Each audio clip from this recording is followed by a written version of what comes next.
3학년 학생 여러분들 반갑습니다. 오늘부터 생활과 과학을 여러분들과 함께 유튜브로 또 정리를 해서 우리가 배운 내용을 한 번 더 확인하는 시간을 가지도록 하겠습니다. 생활과 과학에서 첫 번째 단원인 건강을 우리가 배우고 있는데요. 건강한 생활을 위한 우리의 일상생활에서 지켜야 할 점들 그리고 우리가 알아야 할 상식들 위주로 한번 정리를 하고 넘어가 보도록 하겠습니다. 첫 번째 단원은 질병의 진단과 치료 단원인데요. 우리가 이미 생명과학 1을 배운 친구들 같은 경우에는 이 질병에 대한 내용을 우리가 이미 학습을 했습니다. 그래서 여러분들 좀 더 쉽게 이해를 했을 거라고 생각이 되는데요. 여러분들 지금 보이는 화면에 사진 하나 보이죠? 우리 수업 시간에도 선생님이 얘기를 했지만 지금 여러분들이 뉴스를 통해서도 많이 본 모양과도 유사할 것이라고 생각이 됩니다. 여기서 보이는 사진은 메르스 바이러스고요. 이 바이러스의 형태는 다르지만 우리가 최근 힘겹게 우리가 사투를 벌이고 있는 이 코로나 바이러스 역시도 이런 바이러스의 형태를 특징을 보이고 있습니다. 자, 내용을 한번 쭉 정리를 해보도록 할게요. 기본적으로 질병의 정의부터 확인을 할게요. 질병이란 심신의 전체 또는 일부가 1차적 또는 계속적으로 장애를 일으켜서 정상적인 기능을 할 수 없는 상태를 얘기를 합니다. 그리고 우리는 이를 감염성 질병과 비감염성 질병으로 분류를 하게 되죠. 감염성 질병은 이 병원체가 침입을 하는 거죠. 그래서 침입해서 병을 일으키는 원인이 되는 형태를 얘기를 하고요. 이 병원체에 해당하는 것은 바이러스도 물론 당연히 병원체에 해당이 되지만 세균, 곰팡이, 기생충 역시도 병원체에 해당이 됩니다. 우리가 쉽게 알고 있는 이 무좀의 경우에도 곰팡이에 의한 감염성 질병입니다. 자, 그런데 이 감염성 질병 같은 경우에는 병원체가 전파됐다고 해서 이 질병의 증상이 바로 나타나거나 모두에게 나타나지는 않습니다. 병원체에 대한 인간의 저항력, 우리가 면역력이라고 얘기를 하죠. 이거에 따라서 질병이 나타나기도 하고 나타나지 않기도 하는데요. 세균에 대한 질병은 이제 원인이 되는 세균 대부분을 우리가 확인을 한 상태인데 얘들은 항생제로 치료를 하게 돼 있어요. 그래서 항생제 개발로 인해서 치료 가능한데 문제는 이 항생제에 대한 내성이 또 발달해서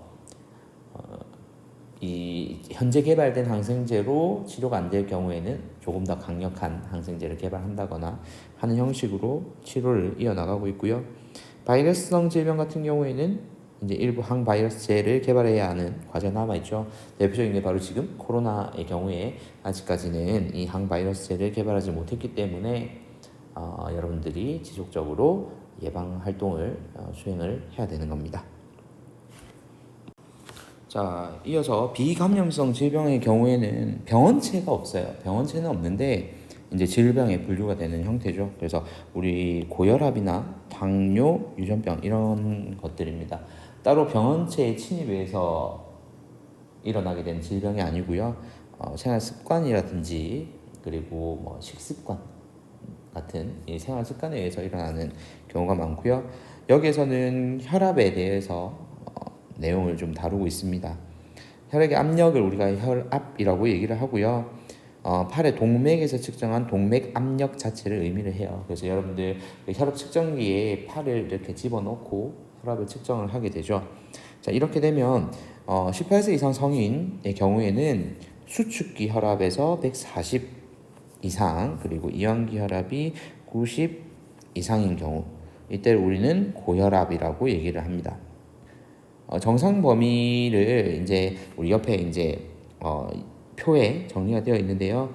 수축기 혈압이 120 미만이고 그다음에 이완기 혈압은 80 미만인 경우가 우리가 정상인 범위인데 고혈압의 경우에는 그 이상 범위를 넘어설 경우에 우리는 고혈압이라고 얘기를 합니다. 물론 이 고혈압도 전 단계 1기, 2기로 분류가 되기 때문에 여러분들 옆에 있는 진단 기준표를 참고로 하시면 되겠습니다. 또한 8시간 이상 금식 후에 측정한 혈액 내 포도당 농도. 자, 이 포도당 농도 나오면 여러분들 이미 배운 내용이죠. 당뇨병에 관련된 내용입니다. 혈당량을 측정하겠다는 건데요. 이 식사 후에 측정하는 혈당량은 당연히 증가할 수밖에 없습니다. 그런데 이제 금식을 했으면 우리 몸에서 일정량의 포도당을 이미 소진을 했겠죠. 그래서 혈액 내 포도당 농도가 126 이상으로 나타나면 당뇨병으로 우리가 진단을 합니다. 대신 이제 물을 많이 마시거나 소변이 많아지고 또 체중이 감소하면서 식사 후에 측정한 혈당이 200 이상이면 이 당뇨병으로 진단을 하게 되는데요. 정상인의 경우에는 우리가 배운 대로 혈당량 조절을 위해서 혈당은 이제 이자에서 생산되는 인슐린 그리고 글루카곤에 의해서 조절이 돼요. 이걸 우리는 항상성 원리를 배울 때 공부를 했었는데요. 그래서 일정량의 혈당량을 유지를 하도록 되어 있습니다. 그 내용을 한번 그림으로 선생님하고 한번 확인해 볼게요. 자, 우리는 음식물을 섭취를 하게 되면 혈당량이 증가하게 되어 있습니다. 주로 이제 음식물 속에 포함되어 있는 포도당들에 의해서 혈당량이 높아지게 되면 이를 인식을 하게 됩니다. 물론 간내시상하부에서 인식을 하는 과정은 여기에서는 생략이 되어 있고요. 여기 있는 건 이자입니다. 자, 이 이자에서 인슐린이 분비가 되면 인슐린은 세포는 포도당을 계속해서 소비하도록 하고요.